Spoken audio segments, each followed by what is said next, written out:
السلام عليكم ورحمة الله وبركاته. إن الحمد لله نحمده ونستعينه ونستغفره ونعوذ بالله من شرور أنفسنا ومن سيئات أعمالنا. من يهده الله فلا مضل له ومن يضلل فلا هادي له، وأشهد أن لا إله إلا الله وحده لا شريك له، وأشهد أن محمدًا عبده ورسوله. يا أيها الذين آمنوا اتقوا الله حق تقاته ولا تموتن إلا وأنتم مسلمون. يا أيها الناس اتقوا ربكم الذي خلقكم من نفس واحدة وخلق منها زوجها وبث منهما رجالا كثيرا ونساء، واتقوا الله الذي تساءلون به والأرحام، إن الله كان عليكم رقيبا. يا أيها الذين آمنوا اتقوا الله وقولوا قولا سديدا يصلح لكم أعمالكم ويغفر لكم ذنوبكم، ومن يطع الله ورسوله فقد فاز فوزا عظيما.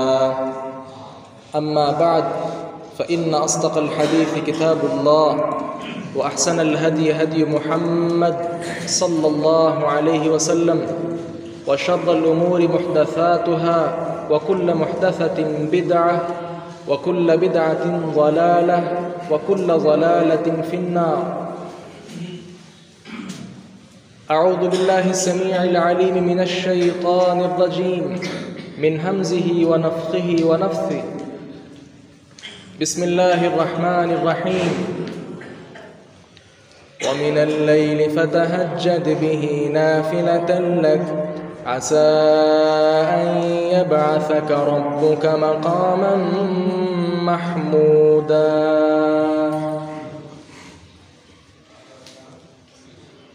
قابل قدر عزیز سامعین و سامعات، گزشتہ جمعہ میں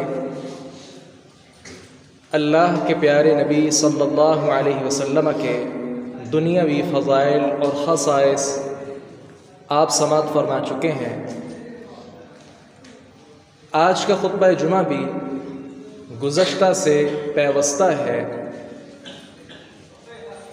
آپ صلی اللہ علیہ وسلم کے اخروی فضائل اور خصائص کا انشاءاللہ اللہ کی خاص توفیق سے آج ہم ذکر کر رہے ہیں. سب سے پہلے یہ بات یاد رکھیں کہ آخرت میں سب سے پہلے آپ صلی اللہ علیہ وسلم کو اٹھایا جائے گا. تمام قبروں میں ہوں گے. سب سے پہلے اگر کسی کی قبر کھلے گی تو وہ ہمارے نبی صلی اللہ علیہ وسلم ہوں گے. چنانچہ آپ فرماتے ہیں وَأَنَا أَوَّلُ مَن تَنشَقُّ الْأَرْضُ عَنْهُ يَوْمَ الْقِيَامَةِ، اور میں پہلا وہ ہوں گا کہ قیامت کے دن سب سے پہلے جس کی قبر کو کھولا جائے گا. تو یہ آپ صلی اللہ علیہ وسلم کا خاصہ ہے اور آپ کی فضیلت میں یہ چیز شامل ہے. دوسرے نمبر پر یہ بات یاد رکھیں کہ قبر سے اٹھتے ہی سارے بے ہوش ہو جائیں گے. سب سے پہلے اگر کسی کو ہوش آئے گا تو وہ بھی ہمارے نبی صلی اللہ علیہ وسلم ہوں گے. آپ ارشاد فرماتے ہیں الناس یصعقون یوم القیامہ، تمام لوگ قیامت کے دن بے ہوش ہو جائیں گے اور میں پہلا وہ ہوں گا من یفیق، کہ جو ہوش میں آئے گا. آپ صلی اللہ علیہ وسلم کا یہ بھی خاصہ اور فضیلت ہے کہ سب سے پہلے آپ کو ہوش آئے گی. اس میں شارحین نے لکھا ہے جس طرح کہ رسول اللہ صلی اللہ علیہ وسلم کی ایک اور حدیث میں الفاظ کیا ہیں کہ جب میں اٹھوں گا کیا دیکھوں گا کہ موسیٰ علیہ السلام اللہ تعالیٰ کے عرش کے ساتھ لٹکے ہوئے ہوں گے، پکڑے ہوئے ہوں گے. اس میں آپ صلی اللہ علیہ وسلم نے دو باتیں ارشاد فرمائیں. یا تو یہ ہے، آپ نے فرمایا کہ وہ شاید مجھ سے پہلے ان کو افاقہ ہو گیا، وہ ہوش میں آ گئے اور آسمان کی یعنی عرش کو انہوں نے تھام لیا. اور دوسری بات آپ نے یہ ارشاد فرمائی کہ وہ جو طور پہاڑ پر جب انہوں نے کہا تھا نا اللہ تعالیٰ کو کہ میں آپ کو دیکھنا چاہتا ہوں، تو اللہ تعالیٰ نے فلما تجلی ربہ، جب اللہ تعالیٰ نے پھر تجلی ڈالی اپنی اس پہاڑ پر، خر موسیٰ صعقا، موسیٰ علیہ السلام اس وقت بے ہوش ہو کر گر پڑے تھے. تو موسیٰ علیہ السلام چونکہ دنیا میں ایک مرتبہ بے ہوش ہو چکے ہیں، لہذا آخرت میں جو سارے لوگ بے ہوش ہوں گے ان میں ان کو استثناء دے دیا گیا کہ وہ اس میں بے ہوش نہیں ہو سکتے. گویا جتنے لوگ بے ہوش ہونے والے ہیں ان میں صرف موسیٰ علیہ السلام مستثنیٰ ہیں، الگ ہیں. باقی جتنے لوگ ہیں سب سے پہلے آپ صلی اللہ علیہ وسلم کو ہوش آئے گا. اور تیسری بات کیا ہے کہ اس موقع پر تمام لوگ ننگے بدن ہوں گے، ننگے پاؤں ہوں گے، بغیر کسی ختنے کے ہوں گے. تو یہ ساری صورتحال ہوگی. رسول اللہ صلی اللہ علیہ وسلم کی فضیلت یہ ہے، آپ کا خاصہ یہ ہے، آپ فرماتے ہیں فَيَكْسُونِي رَبِّي حُلَّةً خَضْرَاءَ، تو میرا رب پھر اس وقت مجھے سبز رنگ کا ایک خوبصورت لباس حلہ پہنائے گا. تو گویا سب سے پہلے لباس کس کو پہنایا جائے گا؟ ہمارے نبی صلی اللہ علیہ وسلم کو. اسی طرح چوتھی بات یہ ہے کہ ہمارے نبی صلی اللہ علیہ وسلم قیامت کے دن تمام بنی نوع انسان کے سردار ہوں گے. رسول اللہ صلی اللہ علیہ وسلم ارشاد فرماتے ہیں انا سید ولد آدم یوم القیامہ ولا فخر، قیامت کے دن تمام اولاد آدم کا میں سردار ہوں گا، ولا فخر، اور یہ کوئی گمنڈ کی بات نہیں ہے، کوئی فخر کی بات نہیں ہے.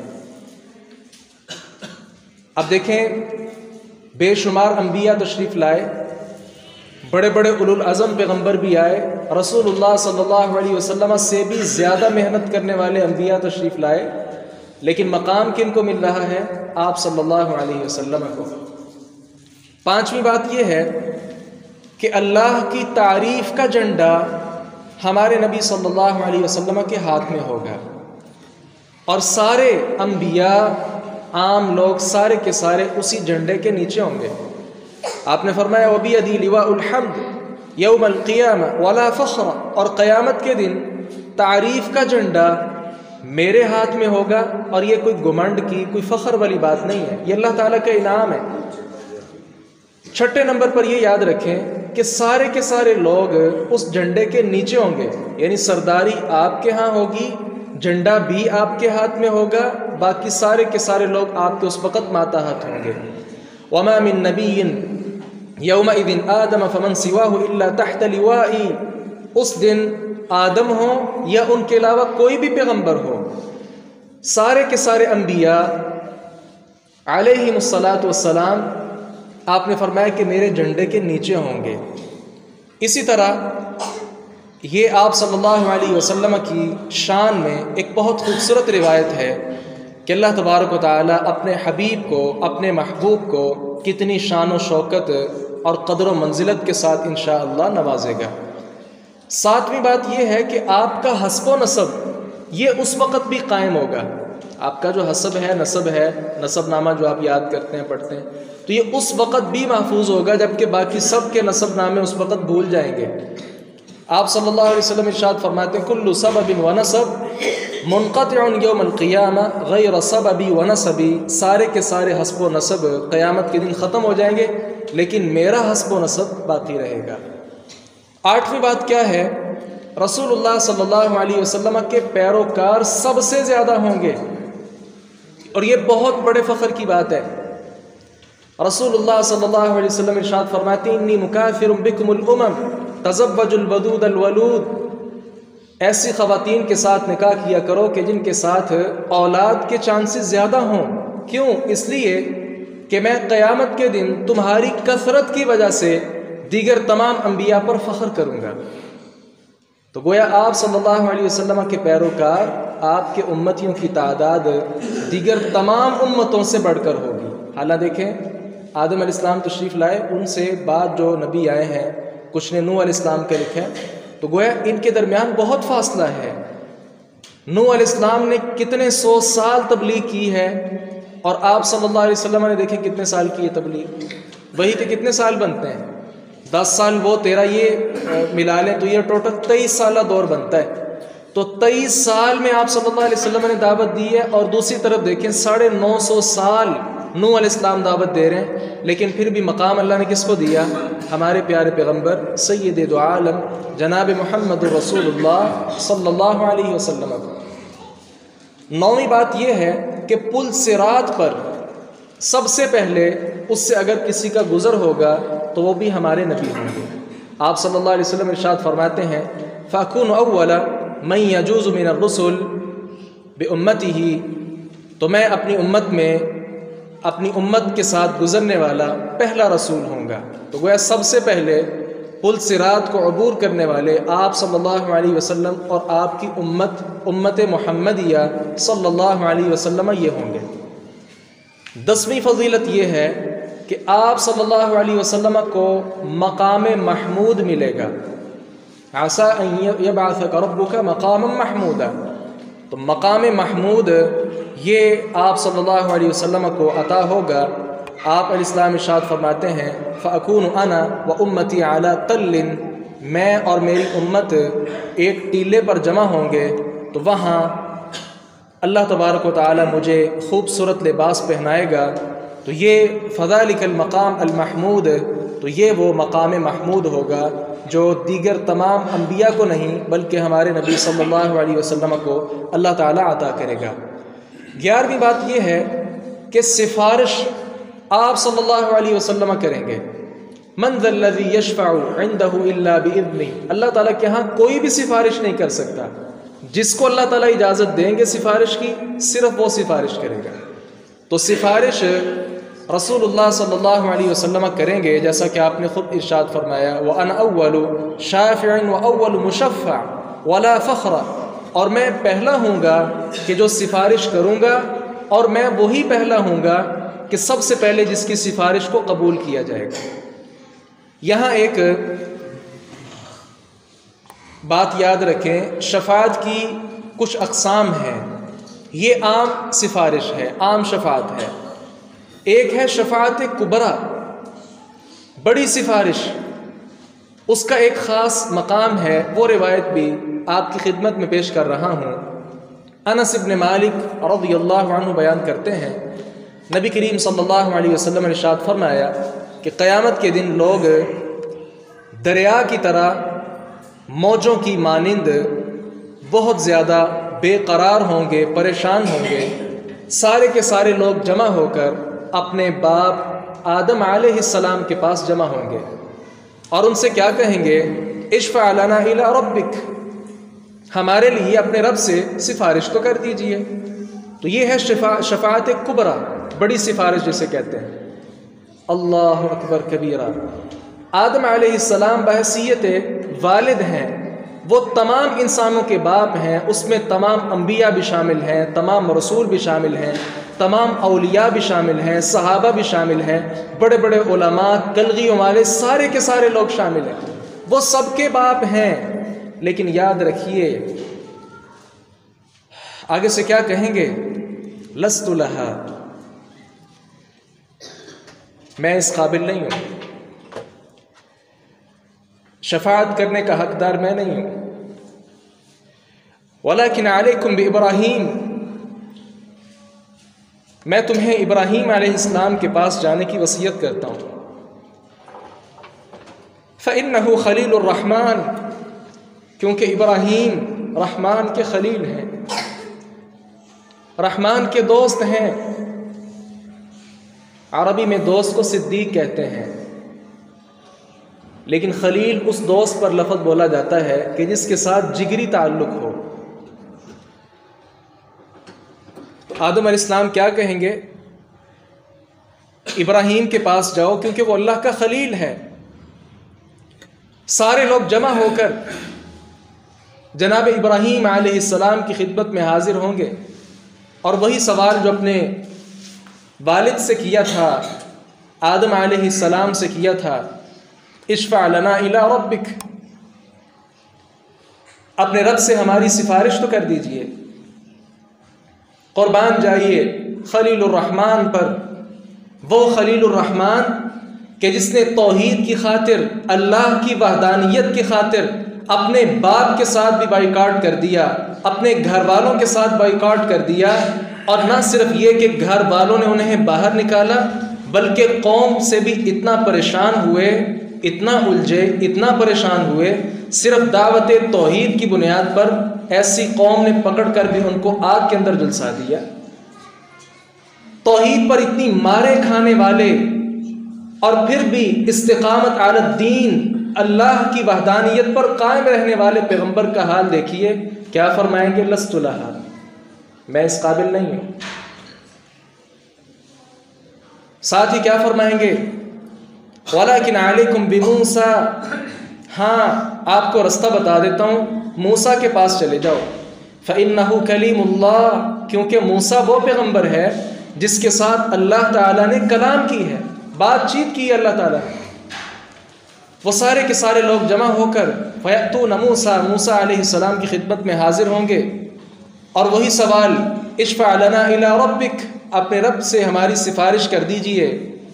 باوجود اس بات کے کہ موسیٰ علیہ السلام نے بہت بڑے وقت کے حاکم فرعون کے ساتھ ٹکر لی تھی، اور ایسے ظالم بادشاہ کے سامنے جو اپنے آپ کو رب سمجھتا تھا، اللہ کی توحید کا ڈنکا بجایا تھا، ایسے ظالم بادشاہ کے سامنے کتنا بڑا یہ عمل ہے۔ ایک طرف جہاد فی سبیل اللہ، صبح و شام انسان تیاری کر کے اللہ کے راستے میں جہاد کرتا ہے، اور دوسری طرف ظالم بادشاہ کے سامنے حق بات کہہ دینا۔ رسول اللہ صلی اللہ علیہ وسلم نے کیا کہا؟ یہ بھی جہاد ہے۔ تو یہ جہاد اکبر کرنے والے موسیٰ علیہ السلام کیا کہیں گے؟ لست لہا، میں اس قابل نہیں ہوں، میں شفاعت نہیں کر سکتا، میں تمہارے لیے سفارش نہیں کر سکتا۔ ہاں ولیکن علیکم بعیسیٰ، عیسیٰ کے پاس چلے جاؤ۔ فإنہ روح اللہ، کیونکہ وہ روح اللہ ہے، وہ اللہ کی روح ہے، ان کے پاس چلے جاؤ۔ سارے لوگ عیسیٰ علیہ السلام کے پاس جمع ہوں گے۔ عیسیٰ علیہ السلام باوجود اس بات کے اللہ تعالیٰ کے بہت برگزیدہ، اور یہاں اگر یہ لفظ استعمال کر لیا جائے تو بجانا ہوگا کہ اللہ تعالیٰ کے لاڈلے پیغمبر ہیں۔ آپ دیکھیں آدم علیہ السلام سے لے کر ہمارے نبی صلی اللہ علیہ وسلم تک جتنے انبیاء ہیں، سب پر ظلم ہوئے، سب کو برا کہا گیا ہے، سب کے ساتھ زیادتیاں کی گئی ہیں، اکثر کو قتل کیا گیا ہے، اکثر کے خلاف قتل کے پروپیگنڈے کیے گئے ہیں۔ کیا کچھ ہے جو ہمارے انبیاء کے ساتھ نہیں کیا گیا؟ لیکن یاد رکھیں انبیاء سارے کے سارے ان مظالم کو، ان زیادتیوں کو سہتے آئے ہیں، لیکن عیسیٰ کی باری آئی، ان پر ظلم و ستم کے پہاڑ ٹوٹنا شروع ہوئے، ابھی ہوئے نہیں تھے۔ میں نے اس لیے کہا کہ عیسیٰ علیہ السلام اللہ کے لاڈلے پیغمبر ہیں۔ اللہ تعالیٰ نے ان پر ظلم و ستم کو گوارا نہ کیا، بلکہ اپنے اس پیارے نبی کو، اپنے اس پیارے عیسیٰ کو زندہ ہی آسمان کی طرف اٹھا لیا۔ لاڈلے پیغمبر، اللہ تعالیٰ کی حفاظت اور نگہبانی میں رہنے والے عیسیٰ علیہ السلام، بن باپ پیدا ہونے والے یہ خوبصورت پیغمبر، جب ان کے پاس لوگ آئیں گے سفارش کے لیے تو کیا کہیں گے؟ لست لہا، میں اس قابل نہیں ہوں، میں سفارش نہیں کر سکتا ہوں۔ یہاں سے یہ بات سمجھیے، اتنے بڑے بڑے انبیاء، اولو العزم، اللہ تعالیٰ کی عبادت کرنے والے، اور اس کی عبادت میں سب کچھ، حتیٰ کہ والد کو بھی قربان کر دینے والے، یہ سارے انبیاء کیا الفاظ بول رہے ہیں؟ لست لہا، میں اس قابل نہیں ہوں۔ عاجزی انکساری دیکھیے اور یہاں سے سیکھیے۔ ہم تو اگر چھوٹا سا ایک نیکی کا کام کر دینا تو صرف اپنی ذات پر نہیں، اپنے گھر والوں پر نہیں، پورے خاندان کے اوپر اس نعمت کا صبح و شام ذکر کرتے ہیں کہ میں نے فلاں موقع پر وہ کام کیا تھا کہ نہیں کیا تھا، تمہارے کام آیا تھا کہ نہیں آیا تھا، احسان جتلانا شروع کر دیتے ہیں۔ اور یہاں پیغمبروں کا حال کیا ہے کہ سب سے زیادہ مقام و مرتبے والے ہیں، ہم تو ان کے مقام کا ذکر کیا، وہاں تک پہنچنا کیا، ان کے مقام کا پوری طور پر احاطہ ہی نہیں کر سکتے۔ ایسے ایسے انبیاء کرام علیہم السلام کیا کہہ رہے ہیں؟ لست لہا۔ عیسیٰ علیہ السلام کیا کہیں گے؟ وَلَكِنْ عَلَيْكُمْ بِمُحَمَّدٍ صلی اللہ علیہ وسلم، رستہ بتا دیتا ہوں، سفارش کے اگر کوئی حقدار ہیں تو وہ محمد صلی اللہ علیہ وسلم ہیں، لہذا ان کے پاس جائیے۔ آدم علیہ السلام سے لے کر قیامت تک آنے والے تمام لوگ ہمارے نبی صلی اللہ علیہ وسلم کی خدمت میں حاضر ہوں گے اور کیا کہیں گے؟ سفارش کر دیجئے۔ رسول اللہ صلی اللہ علیہ وسلم کیا ارشاد فرمائیں گے؟ انا لہا، ہاں یہ سفارش کا مستحق میں ہوں، میں سفارش کرتا ہوں۔ قربان جائیے، امت کی خاطر آپ نے کیا کچھ کیا، اس موقع پر بھی آپ کو امت کی فکر ہے، فوری طور پر سجدے میں گر جائیں گے، اللہ کی ایسی ایسی تعریفیں کریں گے۔ آپ نے بیان فرمایا کہ وہ جو اس وقت تعریفی کلمات میں کہوں گا نا، آج مجھے وہ کلمات یاد نہیں ہیں، اللہ تعالیٰ اس وقت وہ خوبصورت کلمات مجھے سکھائے گا اور میں ان کلمات کے ذریعے اللہ کو پکاروں گا سجدے کی حالت میں۔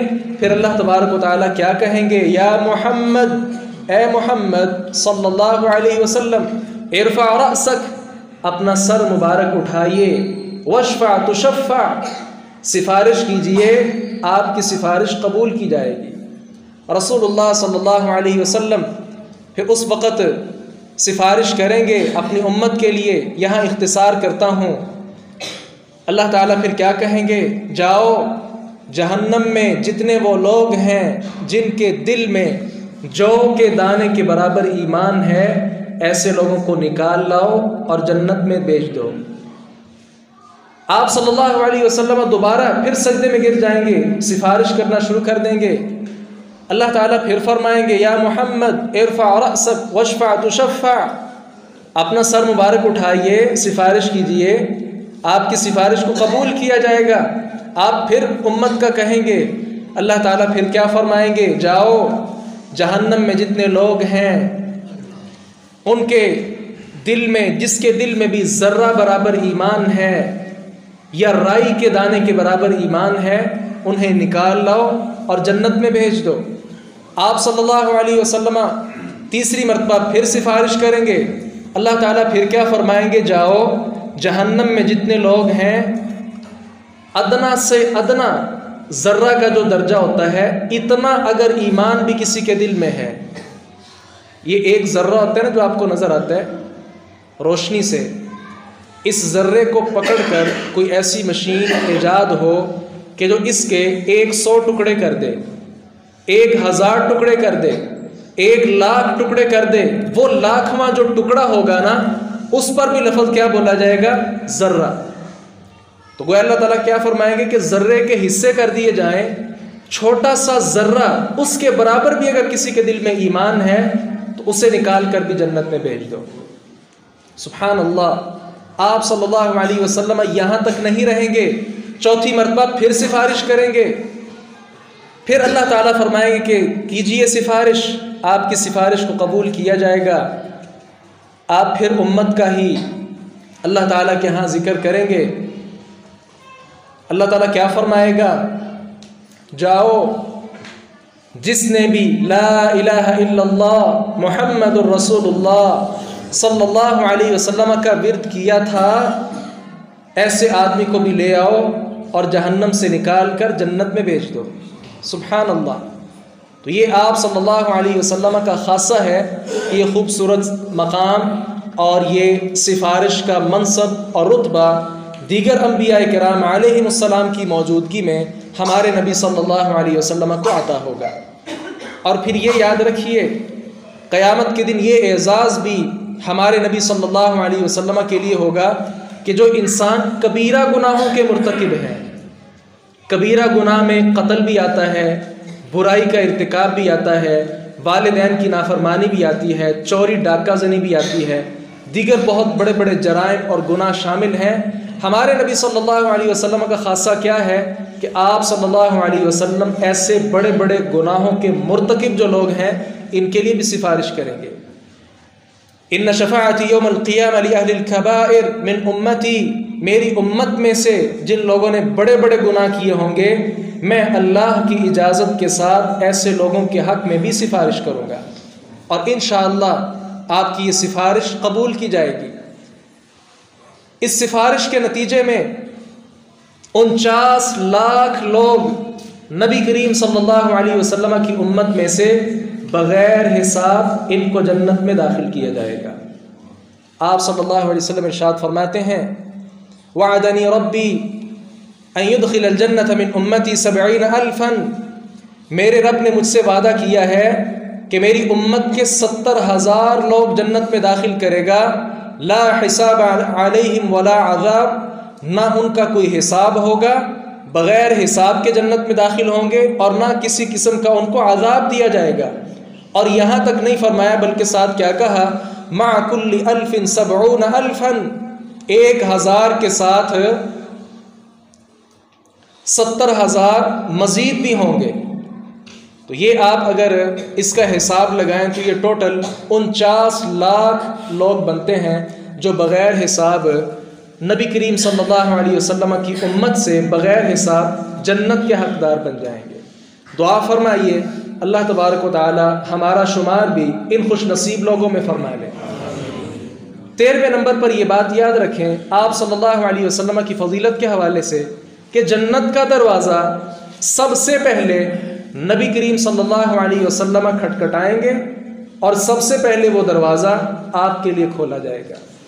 صحیح مسلم کی روایت ہے آپ صلی اللہ علیہ وسلم جب جائیں گے دروازہ نوک کریں گے، فیقول الخازن، تو وہ خازن جو ہوگا فرشتہ دروغہ وہ سوال کرے گا، من انت، آپ کون ہیں؟ آپ فرمائیں گے محمد صلی اللہ علیہ وسلم، فیقول بک امرت لا افتح لاحد قبلک، وہ کہے گا ہاں اہلاً و سہلاً، مجھے حکم دیا گیا تھا کہ جب آپ تشریف لائیں تب میں یہ دروازہ جنت کا کھولوں، اس سے پہلے یہ دروازہ میں کسی کے لیے نہیں کھولا۔ تو یہ اعزاز بھی ہمارے نبی صلی اللہ علیہ وسلم کو حاصل ہوگا کہ جنت کا دروازہ انشاءاللہ سب سے پہلے آپ نوک کریں گے اور وہ دروازہ سب سے پہلے آپ صلی اللہ علیہ وسلم کے لیے کھولا جائے گا۔ اسی طرح 4ویں نمبر پر فضیلت کے حوالے سے یہ بات ہے کہ جنت میں سب سے پہلے نبی کریم صلی اللہ علیہ وسلم کی امت داخل ہوگی۔ اب دیکھیں ہم سب سے آخر میں آئے ہیں لیکن جنت میں سب سے پہلے داخل ہوں گے انشاءاللہ۔ نحن الآخرون الاولون یوم القیامہ ونحن اول من يدخل الجنہ، رسول اللہ صلی اللہ علیہ وسلم نے فرمایا کہ ہم وہ لوگ ہیں جو سب سے آخر میں آئے ہیں لیکن جنت میں سب سے پہلے داخل ہوں گے۔ 15ویں بات یہ ہے کہ جنت میں سب سے زیادہ اگر کسی نبی کی امت ہوگی تو یہ اعزاز بھی ہمارے نبی صلی اللہ علیہ وسلم کو عطا کیا گیا ہے۔ آپ نے کیا ارشاد فرمایا، انی لارجو ان تکونوا شطر اہل الجنہ، مجھے گمان ہے، امید ہے کہ جنت میں جتنے لوگ داخل ہوں گے ان میں سے آدھی تعداد وہ میری امت کی ہوگی۔ اور دوسری روایت کے الفاظ کیا ہیں، اہل الجنتی 20 و 100 صف، اہل جنت کی، جنت والوں کی 120 صفیں ہوں گی، ان 120 صفوں میں 80 صفوں کی تعداد امت محمدیہ صلی اللہ علیہ وسلم کے ساتھ پوری ہوگی۔ تو یہ ہمارے لیے بہت بڑے مقام کی اور شرف کی بات ہے کہ ہمارے نبی صلی اللہ علیہ وسلم چونکہ زیادہ مقام و مرتبے والے ہیں، ان کی وجہ سے ہمارے ساتھ بھی اللہ تبارک و تعالی دیگر امتوں کی بنسبت زیادہ شفقت فرمائیں گے۔ 16ویں بات یہ ہے کہ آپ کی امت کے 70,000 لوگ جنت میں بغیر حساب کے جائیں گے، ان کی صفات کیا ہیں، لا یسترقون، وہ دم نہیں کرواتے ہوں گے۔ اسی طرح ولا یکتبون، آگ کے ساتھ علاج نہیں کروایا کریں گے، داغ نہیں لگوائیں گے۔ اسی طرح تیسرے نمبر پر کیا فرمایا کہ وہ شگون نہیں پکڑتے ہوں گے۔ اس میں 2 چیزیں تو جائز ہیں لیکن تیسری چیز کا تعلق ناجائز کے ساتھ ہے۔ دم کروانا جائز ہے، ہم کسی سے کہہ سکتے ہیں کہ آپ مجھے دم کر دیں، میں بیمار ہوں، لیکن اللہ تبارک و تعالیٰ پر توکل کا اعلیٰ درجہ کیا ہے کہ انسان کسی سے یہ بھی نہ کہے کہ بھائی مجھے دم کر دیجئے۔ اس کو ایک مثال کے ساتھ میں واضح کرتا ہوں۔ آپ جو کپڑا نیچے باندھتے ہیں یا پہنتے ہیں، شلوار، تہمد، پتلون، جو بھی، اسے ٹخنوں سے اوپر رکھنے کا حکم ہے، بلکہ جو ٹخنوں سے نیچے لٹکاتا ہے وہ کوئی بھی ہو، کسی بھی مسلک کے ساتھ تعلق رکھنے والا ہو، جو حصہ نیچے ہوگا رسول اللہ صلی اللہ علیہ وسلم نے ارشاد فرمایا ففی النار، وہ حصہ جہنم میں جلے گا۔ اب اوپر رکھنے کا حکم ہے۔ اعلیٰ درجہ کیا ہے؟ مسند احمد، صحیح بخاری اور دیگر کتب احادیث میں آپ صلی اللہ علیہ وسلم کے ارشاد موجود ہے، عزرۃ المؤمن علی نصف الساق، مومن آدمی کی جو ازار ہے نا، تہبند یا شلوار، یہ نصف پنڈلی پر ہوتی ہے۔ پنڈلی جو ہے جہاں آدھا حصہ ہوتا ہے وہاں تک وہ اپنی شلوار کو رکھتے ہیں، تو یہ اعلیٰ درجہ ہے۔ اور جو نیچے رکھتے ہیں ٹخنوں سے تھوڑا سا اوپر، وہ وہاں مومن کا لفظ نہیں بولا گیا بلکہ وہ تو حکم ہے۔ گویا اعلیٰ درجہ کیا ہوا کہ اس کو نصف پنڈلی پر رکھا جائے۔ اسی طرح اب یہ سمجھیے دم کروانا جائز ہے، لیکن دم نہ کروانا یہ اعلیٰ درجہ ہے۔ رسول اللہ صلی اللہ علیہ وسلم نے کبھی کسی سے یہ نہیں کہا کہ مجھے دم کر دیں، بلکہ آپ کو خود دم کیا جاتا تھا۔ رسول اللہ صلی اللہ علیہ وسلم سخت بیمار ہیں، بیماری میں مبتلا ہیں، جبریل امین علیہ السلام تشریف لاتے ہیں، اوتشتکی یا رسول اللہ، اے اللہ کے رسول صلی اللہ علیہ وسلم، کیا آپ بیمار ہیں؟ آپ نے کہا جی، تکلیف میں مبتلا ہوں۔ جبریل علیہ السلام نے آپ کو دم کر دیا۔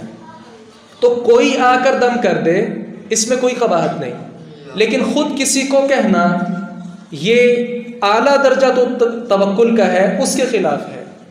اور دوسری بات کیا ہے کہ ایسے لوگ داغ نہیں لگواتے ہوں گے۔ داغ لگوانے سے کیا مراد ہے؟ وہ علاج جو آگ کے ذریعے کیا جاتا ہے۔ ہمارے ہاں ایسے کئی علاج موجود ہیں کہ جن کا تعلق جلا کر کیا جاتا ہے۔ خصوصی طور پر آج کل تو اس قسم کے علاج کثرت کے ساتھ پائے جا رہے ہیں۔ شعاؤں کے ذریعے جن چیزوں کا بھی علاج کیا جاتا ہے، علماء کا یہ بیان ہے کہ یہ شعاؤں کے ذریعے علاج جو ہے وہ بھی اسی کے اندر شامل ہے۔ تیسری چیز کیا ہے؟ بدشگونی پکڑنا، یہ ویسے بھی ناجائز ہے۔ انسان کاروبار کے لیے باہر نکلتا ہے، کالی بلی نظر آ جاتی ہے، فوراً گھر واپس آ جاتا ہے کہ آج کا میرا سفر یا آج کا کاروبار یہ نقصان سے خالی نہیں ہے، لہذا پہلے گھر بیٹھ جاؤ۔ دکان پر بیٹھا ہے تو پہلا گاہک ہی آ کر اگر ادھار کر لے، کیا کہتے ہیں؟ دکان بند کرو بھائی، گھر چلو۔ پہلا گاہک بسم اللہ ہی خراب ہو گئی ہے، سارا دن کیسے گزرے گا؟ تو یہ بدشگونی ہے، ناجائز ہے اور بالکل حرام ہے۔ تقدیر پر ایمان ہونا چاہیے۔ ایک کیا 10-20 گاہک ایسے آ جائیں جو ادھار والے ہوں، یا وہ آپ کا سودا انہیں پسند نہ آئے واپس چلے جائیں، اس کا ہرگز یہ مطلب نہیں ہے کہ باقی سارا دن آپ کا بے برکتہ گزرے گا۔ تو گویا بدشگونی پکڑنا یہ ویسے ناجائز ہے۔ یہ بدشگونی ہمارے ہاں کئی چیزوں کی پکڑی جاتی ہے۔ مہینوں کی بدشگونی لی جاتی ہے۔ ماہ سفر میں شادی نہیں کرنی جی، طلاق ہو جاتی ہے۔ یہ کہاں سے پتہ چلا آپ کو؟ کیا آسمان پر لکھا ہے؟ کیا قرآن کی آیت میں ہے؟ کیا آپ نے فرمایا ہے؟ اگر نہیں تو پھر کسی تیسرے کی بات شریعت نہیں بن سکتی۔ لہذا یہ صاف صاف باتیں ہیں، انہیں سمجھنا چاہیے۔ بدشگونی کسی بھی چیز کی نہیں ہے، وہ کپڑے کی ہو، وہ عورت کی ہو، وہ گھر کی ہو، کسی بھی چیز کی ہو۔ اللہ پر توکل اتنا مضبوط ہونا چاہیے کہ اس قسم کی چیزوں کی طرف انسان کا خیال بھی نہیں جانا چاہیے۔ جو کچھ بھی کیا بھائی اللہ نے کیا، الحمدللہ۔ پریشانی آئی ہے الحمدللہ، مصیبت آئی ہے الحمدللہ، خوشخبری ملی ہے تو بھی الحمدللہ۔ یہ ایمان والوں کی، اہل ایمان کی نشانی ہوتی ہے کہ اللہ تبارک و تعالیٰ کی طرف سے خوشخبری ملی ہے تو بھی اللہ کی طرف رجوع۔ یہ نہیں کہ خوشی کے موقع پر انسان اللہ کو ہی بھول جائے، اور مصیبت آئے تو بھی اللہ کی طرف رجوع۔ یہ نہیں کہ مصیبت آئے تو کہتے ہیں جی اللہ کی طرف سے آئی ہے، اور خوشی آئے تو کہتے ہیں کہ 50 سال کو مایا ابھی بھی خوشی نہ آئے۔ انا للہ و انا الیہ راجعون۔ تو گویا ہر حال میں اللہ تبارک و تعالیٰ کی طرف ہی نسبت کرنی چاہیے۔ تو یہ 3 صفات جن کے اندر جمع ہو جائیں، ایسے لوگ انشاءاللہ بغیر حساب و کتاب کے اور بغیر عذاب کے اللہ تبارک و تعالیٰ ان کو جنت میں داخلہ عطا فرمائے گا۔ 18ویں بات یہ ہے اور آخری بات، رسول اللہ صلی اللہ علیہ وسلم کو دیگر انبیاء اپنا گواہ بنائیں گے۔ اور آپ یہ جانتے ہیں کہ انسان گواہ اس کو بناتا ہے کہ جسے انسان بہت بڑا تصور کرتا ہو، یہ امانت دار ہے بھائی، سچ بولنے والا ہے، باوقار آدمی ہے، متانت اور سنجیدگی والا آدمی ہے، تو میں اس کو گواہ بناتا ہوں۔ بات کیا ہے؟ نوح علیہ السلام آپ جانتے ہیں 950 سال انہوں نے اللہ تبارک و تعالیٰ کا پیغام لوگوں تک پہنچایا ہے۔ یہ بہت بڑا کام ہے، بہت ہمت والا کام ہے۔ ہم تو ایک بار اگر کسی کو ایک بات سنا دیں نا تو دوسری مرتبہ اس لیے نہیں کہتے یار پہلے بھی تو اس کو میں بتا چکا ہوں نا، لیکن یہ پیغمبر دیکھیں، انی دعوت قومی لیلا و نہارا، نہ دن کی پرواہ ہے نہ رات کی پرواہ ہے، صبح بھی تبلیغ رات کو بھی تبلیغ، اور بغیر کسی لالچ کے تبلیغ۔ اور پھر کیا فرمایا سورہ نوح کا آپ مطالعہ کیجئے، یا اللہ میں نے ان کو بلایا لیکن میری دعوت کا کیا نتیجہ نکلا؟ جیسے میری دعوت سنتے تھے، آواز سنتے تھے، وَاسْتَغْشَوْا ثِيَابَهُمْ، اپنے کپڑے اوپر اوڑھ لیتے تھے کہ کہیں اس کی بات ہمارے کان میں نہ پڑ جائے، وَأَصَرُّوا وَاسْتَكْبَرُوا اسْتِكْبَارًا، اور ساتھ بہت زیادہ اصرار اور تکبر پر اتر آتے۔ یہیں پر بس نہیں، اپنے لوگوں کو کیا کہتے تھے؟ اور یہ نوح کی بات نہ ماننا، لا تذرن ودا ولا سواعا ولا یغوث ویعوق ونسرا، یہ جو 5 بت ہیں نا ان کو نہ چھوڑنا کبھی بھی۔ یہ ایسے ہی آپ کو کہتا رہتا ہے نو بتوں کو چھوڑو، نہ اس کی بات نہ ماننا۔ ایک ہوتا ہے کسی کی بات کو نہ ماننا، ایک ہے اس کے مقابل کھڑے ہو جانا اور لوگوں سے یہ کہنا کہ یہ جھوٹا ہے، اس کی بات کو مت مانے۔ کتنا بڑا حوصلہ اللہ تبارک و تعالیٰ نے دیا ہوگا نوح علیہ السلام کو۔ لیکن نوح علیہ السلام کو جب اللہ تعالیٰ طلب فرمائیں گے اور کیا کہیں گے؟ نوح، میں نے جو آپ کی طرف پیغام دیا تھا کیا وہ پیغام آپ نے اپنی امت تک پہنچایا؟ نوح علیہ السلام کیا کہیں گے؟ اے میرے رب، ہاں جی ضرور، سارے کا سارا پیغام آگے پہنچایا تھا۔ دوسرا سوال ان کی امت سے کیا جائے گا کہ ہاں بھائی بتاؤ، کیا اس نبی نے میرا پیغام تم تک پہنچایا تھا؟ ظالم قسم کی امت نوح علیہ السلام کی کیا کہے گی؟ نہیں، یہ تو ہمارے پاس آیا ہی نہیں تھا۔ اللہ تبارک و تعالیٰ پھر نوح علیہ السلام سے کہیں گے گواہ پیش کرو۔ اللہ اکبر کبیرہ، نوح علیہ السلام گواہ کے طور پر کیا ارشاد فرمائیں گے؟ محمد صلی اللہ علیہ وسلم و امتہ، میرے گواہ محمد صلی اللہ علیہ وسلم اور ان کی ساری امت ہے۔ تو یہ ہمارے لیے بھی بہت بڑے شرف کی بات ہے کہ ہم انشاءاللہ ایک بہت بڑے پیغمبر کے ہاں کھڑے ہو کر ان کی گواہی دیں گے کہ یقیناً انہوں نے اللہ تعالیٰ کا پیغام پہنچایا تھا۔ اور یہ ہم کیسے کہیں گے؟ قرآن کریم میں سورہ نوح اللہ تعالیٰ نے ہمارے لیے اتاری ہے، ہم اسے پڑھیں۔ چھوٹی سی تو صورت ہے، چند آیات پر مشتمل۔ میں آپ حضرات سے پرزور اپیل کروں گا کہ آج کل یہ 2-3 دنوں میں اس سورہ مبارکہ کا ضرور مطالعہ کیجیے۔ اس سورہ مبارکہ کے مطالعے کے ساتھ کم از کم اس کا ترجمہ پڑھ لیجئے۔ اس کے ساتھ آپ کے اندر اللہ تعالیٰ ہمت پیدا کرے گا، جذبہ پیدا کرے گا کہ ہم اپنے لیے نہیں آئے، ہماری پیدائش اپنے لیے نہیں ہوئی۔ کنتم خیر امۃ اخرجت للناس، ہم لوگوں کے لیے نکالے گئے ہیں۔ جو انسان بھی، جو بھائی بھی، جو بہن بھی اس سورہ نوح کا مطالعہ کر لے گا انشاءاللہ، ایسا بھائی دن رات، دوپہر شام صبح کسی چیز کی فکر نہیں کرے گا، بلکہ قرآن و سنت کا جو علم اس کے پاس ہوگا اس کی یہ پوری کوشش ہوگی کہ میں یہ علم صبح شام دوپہر رات ہر وقت ہی لوگوں کو سناتا رہوں۔ اور یاد رکھیے اسی کے اندر خیر خواہی ہے۔ علی رضی اللہ عنہ سے رسول اللہ صلی اللہ علیہ وسلم نے کہا تھا، علی آپ کی وجہ سے اگر کوئی بات کسی کے پلے پڑ جائے، آپ کی دعوت پر کوئی لبیک کہہ لے، انشاءاللہ یہ آپ کے لیے دنیا کے اندر جو بہت زیادہ قیمتی چیزیں ہیں ساری قیمتوں سے بڑھ کر اس کا اجر آپ کو ملے گا۔ تو یہ وہ سورہ نوح ہے جس کے مطالعہ کے ساتھ ہم انشاءاللہ وہاں کھڑے ہو کر نوح علیہ السلام کا ساتھ دیں گے اور ان کی امت کے خلاف گواہی دیں گے کہ تم جھوٹ بولتے ہو۔ یقیناً نوح علیہ السلام تشریف لائے تھے اور انہوں نے آپ کو 950 سال تبلیغ کی تھی، لہذا اللہ تبارک و تعالیٰ کے ہاں پھر یہ گواہی قبول ہو جائے گی۔ تو یہ ہیں اخروی رسول اللہ صلی اللہ علیہ وسلم کے چند فضائل اور خصائص۔ اللہ تبارک و تعالیٰ سے دعا ہے کہ اتنا خوبصورت پیغمبر اللہ تعالیٰ نے ہمیں عطا کیا جو تمام انبیاء سے افضل ہے، بہت زیادہ فضائل اور خصائص کا وہ مالک ہے، تو ہمیں بھی یہ لاج رکھنی چاہیے، قدر رکھنی چاہیے کہ آپ صلی اللہ علیہ وسلم کی سیرت کا ہم مطالعہ کریں۔ آپ کے اندر سے کون کون سے پہلو تھے؟ آپ ایک والد تھے تو کس حیثیت سے؟ آپ ایک شوہر تھے تو کس حیثیت تھے؟ آپ اگر قائد تھے تو آپ کے اندر قائدانہ صلاحیتیں کیسی تھیں؟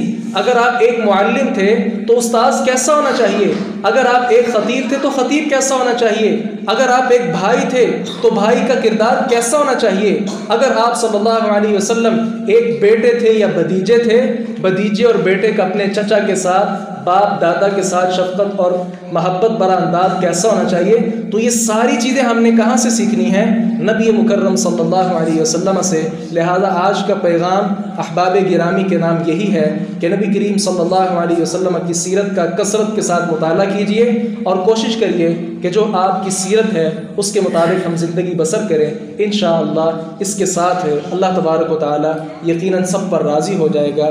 ربنا ظلمنا انفسنا وان لم تغفر لنا وترحمنا لنكونن من الخاسرين سبحان ربك رب العزة عما يصفون وسلام على المرسلين والحمد لله رب العالمين۔ السلام علیکم ورحمۃ اللہ وبرکاتہ۔